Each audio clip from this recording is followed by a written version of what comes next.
اللہم صلی علی محمد و آل محمد۔ جن سنگ ہس ہس بولندے بندے، ایک گھڑی نہ رہو کاندھ اٹھا کر گاڑ دے بندے، الٹ پلٹ بھیو۔ بہت سادہ انداز میں پیر نے زندگی کی حقیقت بیان کی ہے کہ جن لوگوں کے ساتھ ہم ہنس کر باتیں کیا کرتے ہیں، ہنس بولتے ہیں، ہنستے ہیں،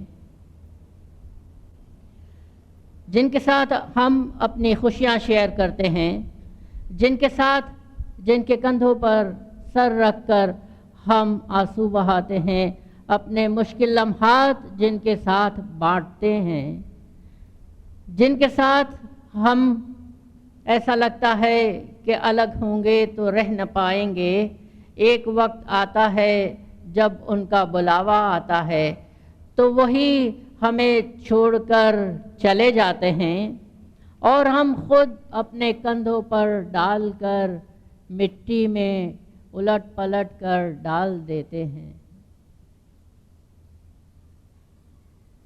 اور جب وقت آتا ہے، بلاوا آتا ہے، تو وہ ایک لمحہ بھی رکتے نہیں ہیں، ایک پل بھی رکتے نہیں ہیں۔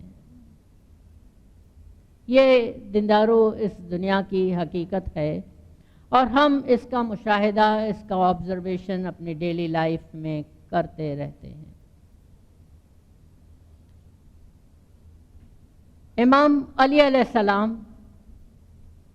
جنگ صفین سے لوٹ رہے تھے، واپسی پر کوفہ سے باہر ایک قبرستان تھا، وہاں پر لشکر کے ساتھ امام ٹھہرتے ہیں اور قبرستان کی طرف رخ کر کے ارشاد فرماتے ہیں، اے خاک نشینوں، یعنی اے مٹی میں رہنے والوں، اے اجڑے گھروں، ویران مکانوں اور اندھیری قبروں کے رہنے والوں، اے تنہائی اور الجھن میں بسیرا کرنے والوں، تم تیز رو تھے کہ ہم سے آگے پہنچ گئے اور ہم تمہارے نقش قدم پر چلتے ہوئے بہت جلد تم سے ملنے والے ہیں۔ ہم تمہیں تمہارے بعد دنیا کا کیا حال ہوا وہ سناتے ہیں۔ جن گھروں میں تم آباد تھے وہاں دوسروں نے ڈیرا ڈال لیا، جو مال و اسباب تم نے زندگی بھر جمع کیا تھا، جد و جہد کی تھی جس کے لیے، تمہارے بعد تمہارے وارثین اس پر لڑنے جھگڑنے لگے اور وہ تمہارے وارثوں میں تقسیم ہو گیا۔ وہ لوگ جو زندگی میں تم سے اپنی محبتیں جتاتے تھے، اپنی چاہتیں جتاتے تھے، اپنی زندگی کی مصروفیت میں ایسے کھو گئے کہ انہوں نے تمہیں فراموش کر دیا، تمہیں بھلا دیا۔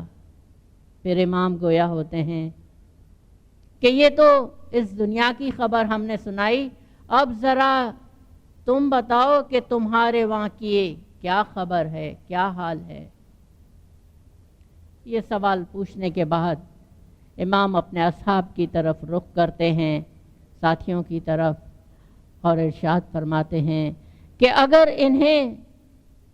اگر انہیں بولنے کی مہلت مل جائے تو یہ ہمیں چلا چلا کر بتائیں گے کہ سب سے بہتر راستہ اچھائی کا راستہ ہے، تقوی کا راستہ ہے، نیکی کا راستہ ہے، نیکی کا راستہ ہے۔ دیندارو، یہ روحانی مجالس منعقد کرنے کا ایک مقصد تو یہ ہوتا ہے کہ ہم اپنی دعاؤں کے ذریعے، تسبیحات کے ذریعے مرحومین کو، روحانیوں کو ایصال ثواب پہنچائیں، اور اس کا ایک میسیج، ایک پیغام زندہ لوگوں کے لیے ہے، ہم لوگوں کے لیے ہے کہ جن کا سانس کا آنا جانا ابھی باقی ہے، اور یہ میسیج ہے ہمارے لیے کہ کل ہمیں بھی یہ سفر درپیش ہو سکتا ہے ہمارا بھی بلاوا آئے گا اور ہم اس دنیا کو چھوڑ کر اپنی منزل کی طرف روانہ ہو جائیں گے۔ دیندارو، کلام پاک میں ارشاد ہوتا ہے کہ جو مومنین ہیں ان کے چہرے آخرت میں نور سے روشن ہوں گے۔ وجوہ یومئذ مسفرہ وضاحکۃ مستبشرہ، اور ان کے چہروں پر ایک تبسم ہوگا، ایک مسکراہٹ ہوگی، اور اس انداز سے وہ دنیا چھوڑیں گے۔ ہم میں سے بھی ہر ایک کی یہی خواہش ہوگی کہ ہم دنیا کو اسی انداز سے مومن کی حیثیت سے چھوڑیں، لیکن سوال یہ ہوتا ہے پیدا کہ ہم اس کے لیے کیا تیاری کرتے ہیں۔ اسی تیاری پر آج آگے گفتگو ہوگی، اور چند چھوٹے چھوٹے پرنسپلز ہیں، اصول ہیں جو ہم اپنے سامنے رکھ سکتے ہیں۔ دیندارو، پہلا نقطہ جس پر بات کرنا چاہتے ہیں ہم، کہ یہ یاد رہے، یہ ذہن نشین رہے کہ یہ دنیا منزل ہرگز نہیں ہے، یہ ہمارا مستقل ٹھکانہ، مستقل گھر نہیں ہے۔ رسول پاک سے ایک حدیث منسوب کی جاتی ہے، کن فی الدنیا کأنک غریب او عابر السبیل، کہ دنیا میں اس طرح رہو کہ جیسے تم یہاں پر پردیسی ہو، جیسے تم یہاں پر مسافر ہو۔ اور یہی کونوٹیشن، یہی انداز، یہی سوچ، یہی تصور ہمیں اپنے گنانک لٹریچر میں ملتا ہے، جہاں ارشاد ہوتا ہے ہم پردیسی بھائی دور تھی آویا انہیں دور چلنا۔ ہم پردیسی ہیں، دور سے آئے ہیں اور ہمیں واپس بہت دور جانا ہے۔ مایا نو باندھیو پرانیوں بھمیوں پر گھیر جائے۔ پیر نے اس کو پرایا گھر قرار دیا کہ روح دنیا داری میں الجھ کر پرائے گھر میں گھوم رہی ہے اور اپنے اصل گھر کو فراموش کر چکی ہے۔ یہی تصور ہمیں لٹریچر میں مختلف انداز سے ملتا ہے۔ اس عارضی پن کو مختلف انداز سے بیان کیا گیا، کبھی اسے پانی کا بلبلا کہا گیا، کبھی اسے اسٹیج کہا گیا جس پر لوگ آتے ہیں، اپنے کردار ادا کرتے ہیں اور پھر لوٹ کر چلے جاتے ہیں۔ اگر یہ دنیا ہمارا گھر نہیں ہے، منزل نہیں ہے، تو پھر منزل کون سی ہے؟ موسیٰ علیہ السلام اپنی قوم کو نصیحت کرتے ہوئے فرماتے ہیں، جو قرآن میں آیت کی شکل میں مذکور ہے، ان دار الآخرۃ ہی دار القرار، کہ یہ آخرت کا گھر ہے جو ہمیشہ رہنے والا ہے، ہمیشہ باقی رہنے والا ہے۔ یہ دنیا نہیں، آخرت کا گھر ہے جو ہمیشہ رہنے والا ہے۔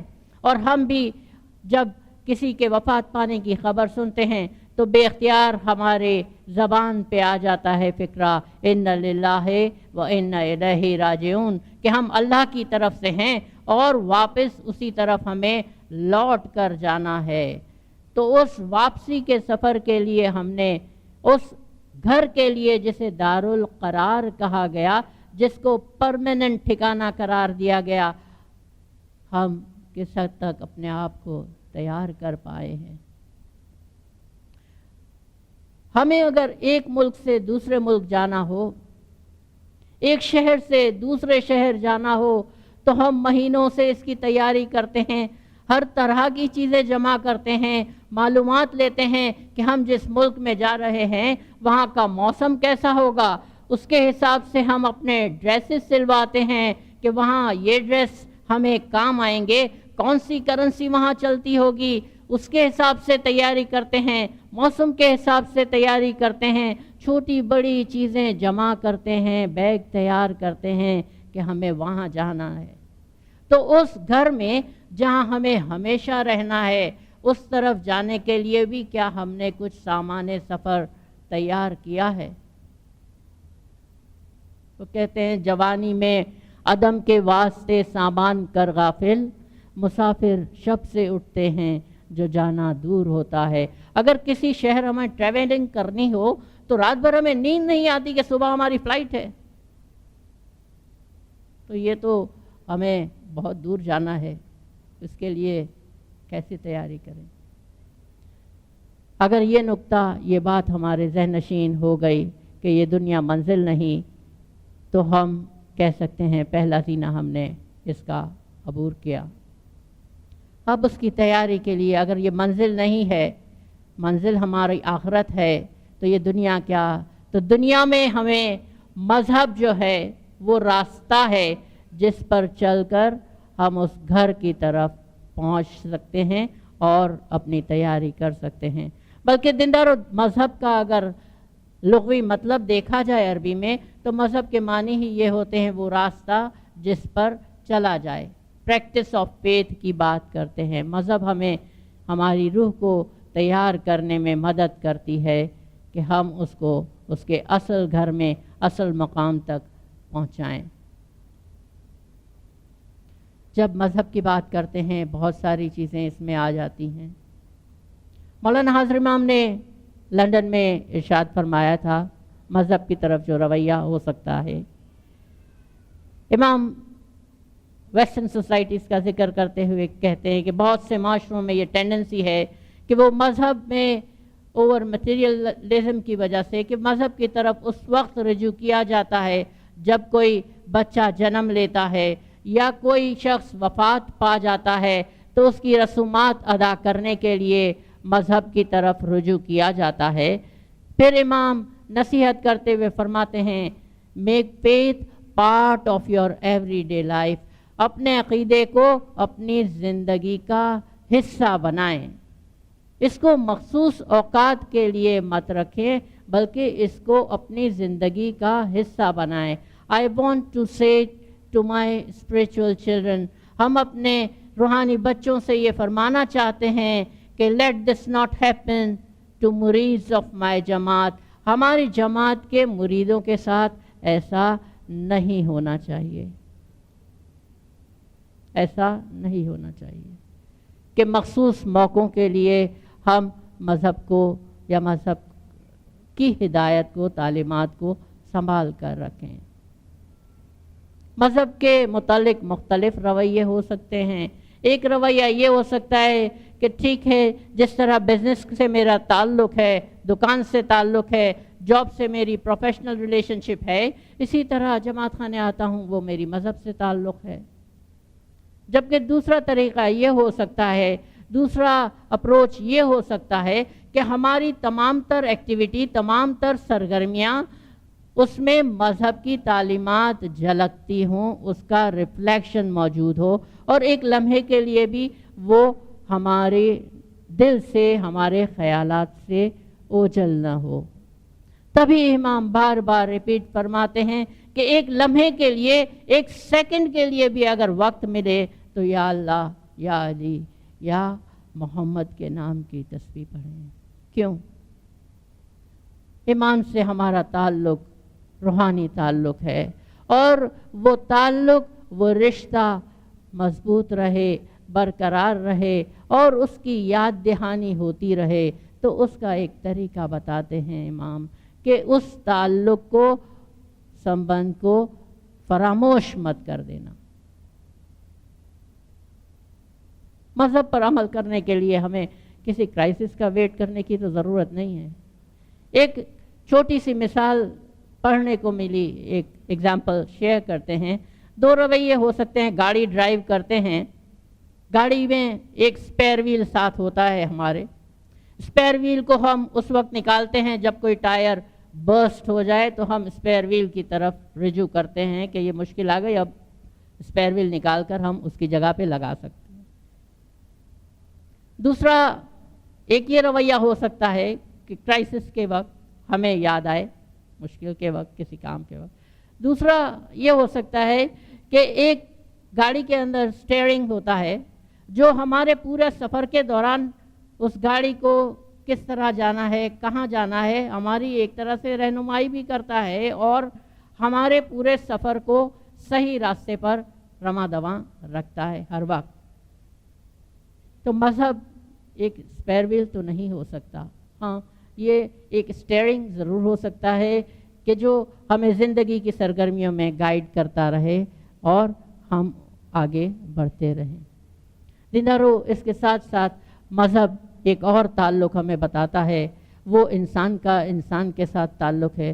زندگی میں چھوٹی چھوٹی اچھائیاں، چھوٹی چھوٹی نیکیاں جمع کرتے رہیں، ایک دوسرے کے ہمارے تعلقات، ہمارے سوشل ریلیشنز، ہم کس حد تک اپنی زندگی میں، اپنے خیالات میں، اپنی کوششوں میں ہمارے دوسرے لوگ ہمارے ساتھ ہیں، ہمارے ارد گرد رہنے والے۔ کبھی اس کی بہت خوبصورت مثال دی ہے شیخ سعدی نے کہ ایک انسانی جسم سے تعبیر کیا ہے۔ کبھی آغا خان ہاسپٹل جانے کا اتفاق ہو تو وہاں یہ شعر آویزہ ہمیں لکھا ہوا نظر آئے گا کہ انسان کے جسم کے جس طرح سے مختلف اعضاء ہیں، اس طرح سے انسانیت ہے، اور جس طرح کسی ایک اعضاء میں درد ہو تو دوسرے عضو کو، دوسرے آرگن کو قرار نہیں ہوتا، اسی طرح رویہ ہونا چاہیے کہ ہمارے ارد گرد اگر کوئی تکلیف میں ہے، اگر ہمارے ارد گرد کوئی تکلیف میں ہے تو ہمیں اس کی وہ تکلیف محسوس ہونی چاہیے، اور ہم اس کو دور کرنے کے لیے کیا کچھ کر سکتے ہیں۔ بنی آدم اعضائے یک دیگرن کہ در آفرینش یک گوہرن۔ بنی آدم ایک جسم کے مختلف اعضاء کی طرح ہے، ان کا جوہر ایک ہی ہے۔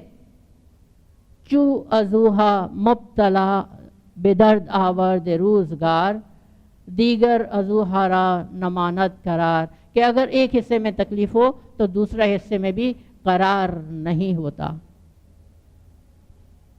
ہم بہت سارے ہمارے رویوں میں ہم اچھی باتیں ہیں، ایک ہیلپنگ ہینڈ اگر ہم بن سکیں، اگر ہم کسی دوسرے کے لیے ایک مدد کا، ایک تعاون کا ہاتھ اگر بڑھا سکیں تو یہ نیکیاں ہمیں کام آئیں گی ہمارے آخرت کے سامان سفر کے لیے۔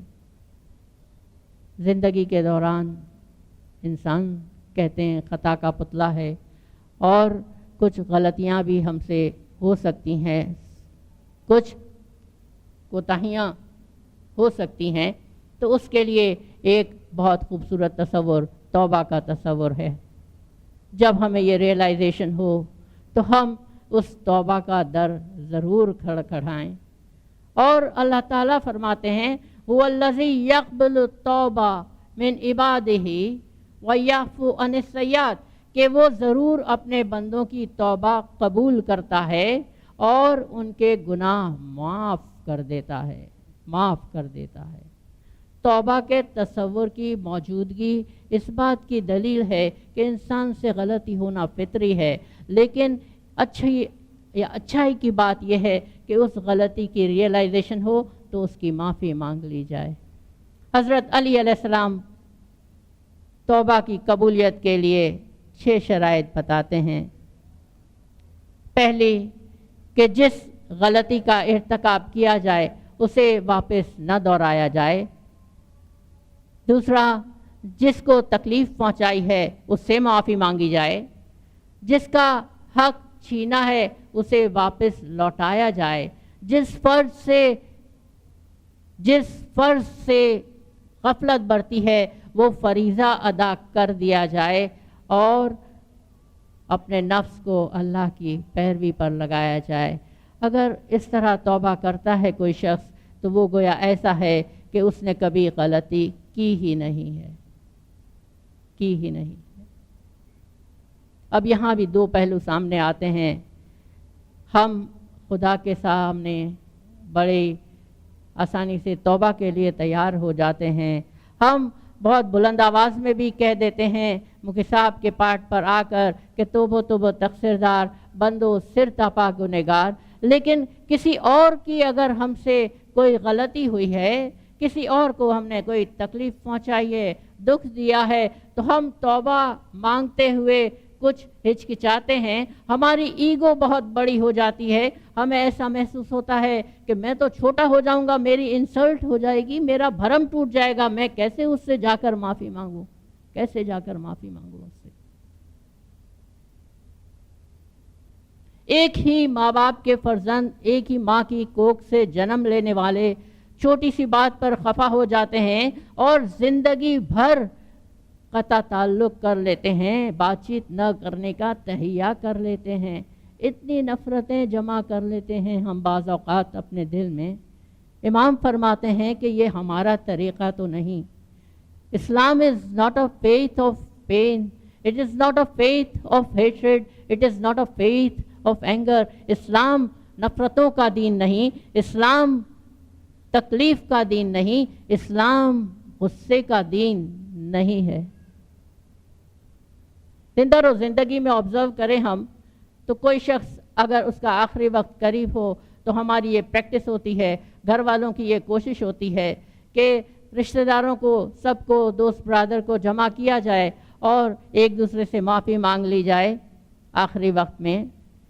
ہم پوچھیں ان سے اگر کہ ایسا ہم کیوں کرتے ہیں تو ہمیں جواب ملتا ہے کہ ایسا ہم اس لیے کرتے ہیں تاکہ یہ آسانی کے ساتھ، سکون کے ساتھ اپنی آخرت کے سفر پر جا سکے شانتی کے ساتھ، اس لیے آخری وقت پر معافی مانگ لیتے ہیں۔ تو زندہ رو سوچنے کی بات ہے، ہم آخری وقت پر معافی مانگنے کے لیے تیار ہیں تاکہ اس کی آخرت سکون سے گزرے، تو وہی معافی اگر ہم زندگی کے دوران مانگ لیں تو کیا ہماری زندگی سکون کے ساتھ، شانتی کے ساتھ نہیں گزر سکتی؟ گزر سکتی ہے۔ ہم اس ٹرمینل پوائنٹ کا انتظار کیوں کرتے ہیں؟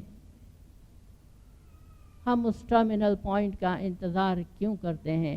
اور زندگی میں کسے معلوم کس کو مہلت ملتی ہے یا نہیں ملتی۔ آج جن کی روحانیوں کے لیے ہم نے یہ مجالس منعقد کی ہے، کسی نے اپنی ماں کو یاد کر کے اس کے لیے مجلس منعقد کی ہوگی، کسی نے اپنے بابا کے لیے مجلس منعقد کی ہوگی، کسی نے اپنے بھائی کے لیے مجلس منعقد کی ہوگی، اپنی بہن کے لیے مجلس منعقد کی ہوگی۔ کیا ایک لمحے کے لیے بھی اگر ہم چاہیں تو ان کو واپس بلا سکتے ہیں کہ وہ ہمارے سامنے ہو، ہم ان سے کچھ دو بات کر لیں، اپنے کہے سنے پہ معافی مانگ لیں، کچھ ان کی خدمت پہ، اچھائی پہ ان کو تھینک یو ادا کر لیں؟ کیا ایک لمحے کے لیے بھی ہم انہیں واپس لا سکتے ہیں؟ نہیں لا سکتے۔ تو جب زندہ ہیں ایک دوسرے کے ساتھ مل جل کر رہیں، محبت سے رہیں، تو یہ کیا ہی اچھی بات ہے کہ ہم اپنی زندگی بھی بہتر انداز سے گزار سکتے ہیں اور دوسروں کی زندگی بھی بہتر انداز سے گزار سکتے ہیں۔ زندگی کے سب لمحے یادگار ہوتے ہیں، لوٹ کر نہیں آتے، بس ایک بار ہوتے ہیں۔